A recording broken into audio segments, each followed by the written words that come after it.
Question 7 sur la pauvreté et l'exclusion sociale. C'est ma collègue Linda qui va vous adresser la question. Le droit au logement est un enjeu de justice sociale et l'appliquer permet de lutter contre les inégalités. Au Canada, une crise du logement sévit et de trop nombreuses personnes consacrent une grande part de leurs revenus à se loger ou menacent leur santé en vivant dans des habitations insalubres. Quelles mesures comptez-vous mettre en place pour favoriser un meilleur accès à un logement décent aux personnes et ménages à faible revenu? Bien, je pense que vous êtes déjà au courant qu'on a lancé la stratégie sur le logement social avec des annonces, des augmentations dans le budget. Puis une bonne partie, c'est en fait de faire la rénovation des bâtiments existants. Puis j'en suis très fière parce que j'étais une des premières là, à travailler pour le projet Milton Park là, au centre-ville. Puis ça fait déjà 30 ans. Quand on commence à dire que ça fait 30, c'est pas il y a 10 ans, là, c'est 30 ans puis 40 ans des affaires, on sait que ça a pris de l'âge. Donc, l'argent est là, mais je comprends. Est-ce que c'est assez? Est-ce que ça va rencontrer le besoin?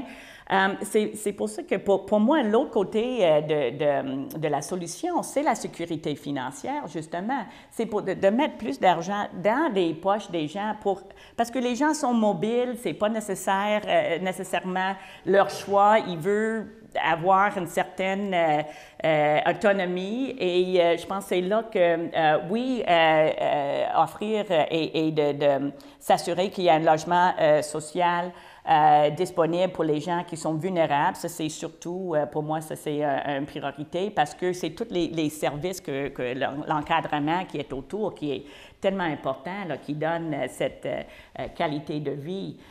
Mais pour d'autres gens, que c'est juste une question de trouver un logement abordable, je pense que c'est là que nos programmes d'allocation aux enfants et les subventions là, pour les logements, c'est important aussi. Quelles mesures comptez-vous mettre en place pour favoriser un meilleur accès à un logement décent aux personnes et ménages à faible revenu?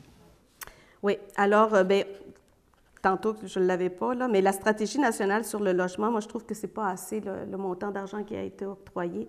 Il faudrait doubler et tripler parce que cette stratégie-là a été trop longtemps laissée, pendant 20 ans, on n'a rien eu. Alors, c'est sûr que au Québec, on a besoin de 75 000 logements sociaux. La stratégie va nous permettre d'en construire 6 000. Ce n'est pas beaucoup, là. Et comment un gouvernement pense justement aux plus démunis? Bien, c'est justement, un gouvernement ne pense pas aux plus défavorisés d'une société, on s'entend. Le gouvernement va penser plus à des gens, à l'argent qu'on va rapporter, puis à faire en tout cas, mais la question, c'est qu'il faut passer par, il faut construire, il faut rénover, puis il faut transformer les logements puis abordables. Il faut bâtir plus de HLM, mais pour ça, on a besoin de transfert d'argent. Alors nous, le Bloc, comment on va se positionner, c'est qu'on va exiger d'avoir plus d'argent pour arriver à avoir des logements sociaux, mais pour tout le monde, pas juste pour les aînés, aussi pour les familles nombreuses, les familles défavorisées, tout ça. Mais ça prend, il faut construire. Et on a laissé trop longtemps le logement social à l'abandon ces 20 dernières années. Quelles mesures comptez-vous mettre en place pour favoriser un meilleur accès à un logement décent aux personnes et ménages à faible revenu? Je sais que depuis les années 70, le gouvernement et les gouvernements ont voulu encourager les gens à acheter des maisons.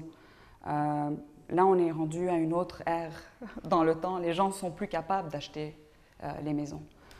Donc, c'est sûr qu'il va falloir se réformer par rapport à ça et faire de l'investissement majeur pour justement assurer des logements qui soient abordables, sociaux, coopératifs.